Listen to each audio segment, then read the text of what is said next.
Hi everyone, in this video we will be talking about the revolutions of 1848 in Europe and also the Latin American revolutions. We are going to be identifying and describing the causes and effects of Latin American revolutions. We will also explain the impact of Napoleon and the Napoleonic Wars on Europe and Latin America. By the time that we are done, we will summarize the causes and effects of Latin American revolutions, and we will describe how Napoleon influenced subsequent revolutions throughout Europe and Latin America. So after Napoleon was taken down by the Congress of Vienna. The Congress of Vienna tried to establish a balance of power in Europe. They wanted to prevent another Napoleon from coming to power and trying to conquer other countries. And so the balance of power was set between Great Britain, France, Russia, and Austria. And these countries then tried to stop revolutions from rising up again in other parts of Europe. For example, in France, the French king was overthrown and replaced by Louis Philippe, who had the support of the upper middle class. However, the ideas of liberalism and nationalism could not be contained and continued to be a problem for these old regimes. These are the causes of the revolutions of 1848 and throughout Europe. Liberalism, the idea that people should be as free as possible from government restraint, was one of the causes, and so was nationalism. And we'll talk about nationalism a lot going forward. Nationalism is extreme patriotism, extreme pride in one's country. The pride is so extreme that people begin to feel superior to other countries.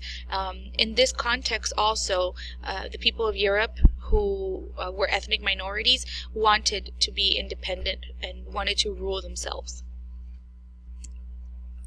The leaders of these revolutions included radical reformers. Those are people who called for extreme changes in their government. And then there you had your moderate liberals who wanted slow but significant changes as well. And then you also had the middle class workers from the urban areas who wanted to have more say in their government. The map here shows the wave of nationalist revolutions that spread over Europe starting in the 1830s. The ones in red you can see are take place in the 1830s, and then in 1848 there is a big wave that you can see here in blue. So the people, again, they want to be free from their oppressive rulers. They want to have more political participation, and the Congress of Vienna is going to try to stop them by sending troops to stop these revolutions before they get out of hand, and for the most part they are quite successful. In France, they do achieve getting rid of their absolute monarch, and they are going to create a constitutional monarchy similar to what existed in England at the time. The monarch's power was reduced quite significantly, and the country's legislature is going to gain more power. In Belgium, Belgium will be an independent country. It gains its independence from the Netherlands during these revolutions, and then we see that the revolutions in Russia and Italy don't achieve much as troops easily suppress these. So let's move over to the other side of the world. From 1500 to 1800, as we've discussed before, Latin America was being colonized by European countries, especially Spain. You can see in the green, this is the most territory that is owned by or controlled by the Spanish. The Portuguese have a big chunk as well. The British and the French and Dutch only have small pieces, but they're still very lucrative for them. These European countries used mercantilism to gain wealth from their colonies. That means that they would take the raw materials out, they would send them to their home country, create new goods with those raw materials, and then sell them back to the colonies for a profit. This is what mercantilism means: controlling trade and basing your country's economy on trade. Aside from trying to control trade, Spain and France also influenced religion in Latin America. Catholic missionaries were sent to convert natives to Catholicism, and that is why most of the people in Latin America today practice Catholicism.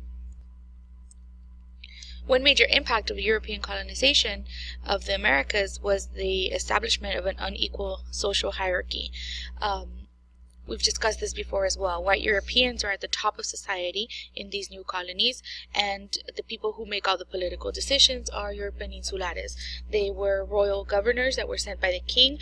They're born in Spain, and therefore they enforce mercantilism and maintain order in the colony. They make all of the political decisions. The colonists who were born in Spain but had who were born in the Americas but had Spanish parents, they're called Creoles. They have the land and the wealth, but they don't get any political participation. Because there are not a lot of women, European women in North and South America, the Spanish are going to engage in interracial relationships. So a lot of them marry natives or Africans, and their offspring are known as mestizos or mulattos. Mestizos are the offspring of the Europeans and natives, and mulattos are the offspring of Europeans and Africans. Native and Africans make up the bottom of the social hierarchy. They have absolutely no political power. They don't even have freedom. Natives and slaves are forced to work on plantations owned by the Creoles, and the conditions under which they work are quite brutal and horrifying. From 1800 to 1830, Latin American colonies start to declare their independence from these European countries and try to establish democracies throughout the Americas. So which social group will lead these Latin American revolutions, and why? And where would they get the idea to revolt and create democracies? Well, the answer is that different social groups for different reasons led revolutions. In Haiti, African slaves are going to rise up because of the treatment that they received. In South America, it's going to be the Creoles because they have no political participation. And in Mexico, it'll be the natives who are going to rise up against oppressive Spanish rule. And they get these ideas from successful revolutions of the colonists in North America, and also the successful revolution in France. So by the late 1700s, these Latin Americans were inspired to gain their independence because they had seen the success of the American and French revolutions, and these Enlightenment ideas had inspired them as well, especially those well-educated people in the Creole class who had access to these Enlightenment ideas. So Haiti is going to be the first Latin American colony to free itself from European rule.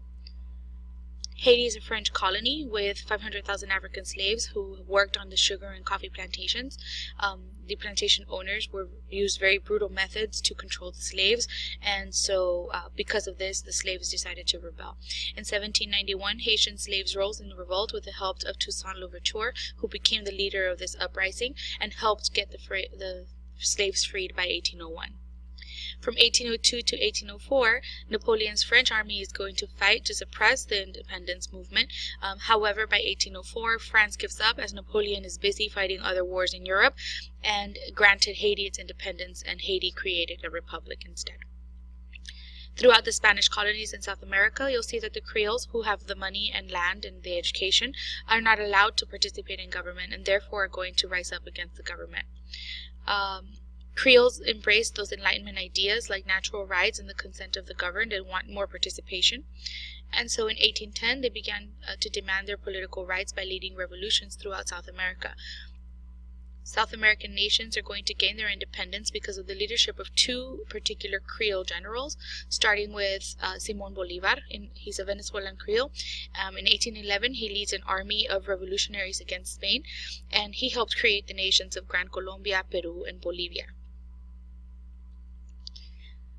San Martín from Argentina is going to move an independence movement in the southern part of South America, and he's also going to help Bolívar.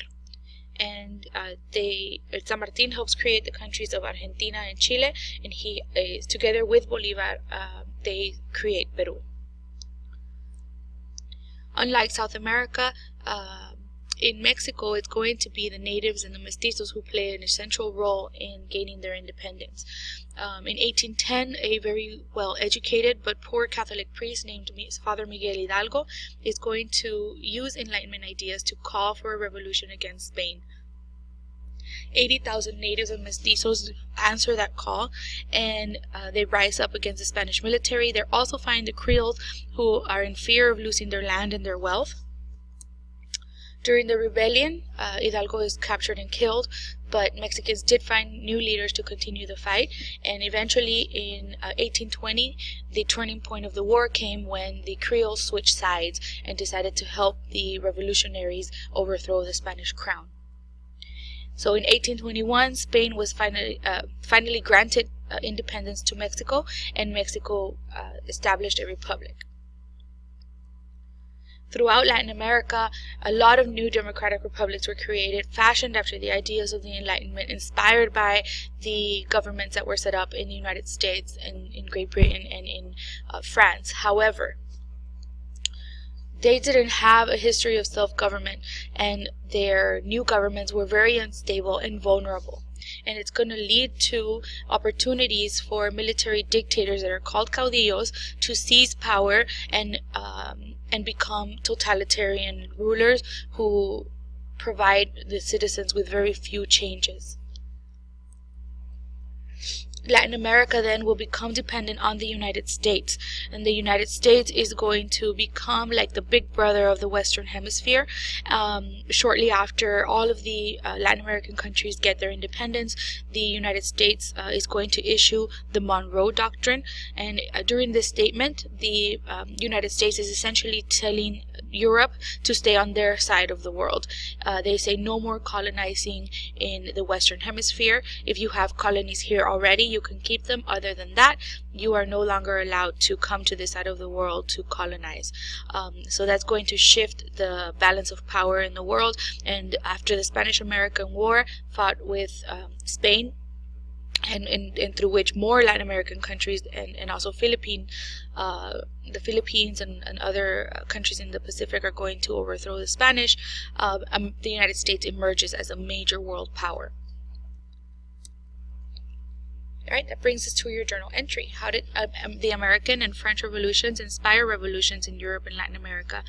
Give at least 2 examples to support your answer. I provided you with a comparison chart of the revolutions so that you can find those similarities and determine where these Latin American and the European revolutions got their inspiration from. Right? So if you have any questions, bring them to class, and thank you for watching.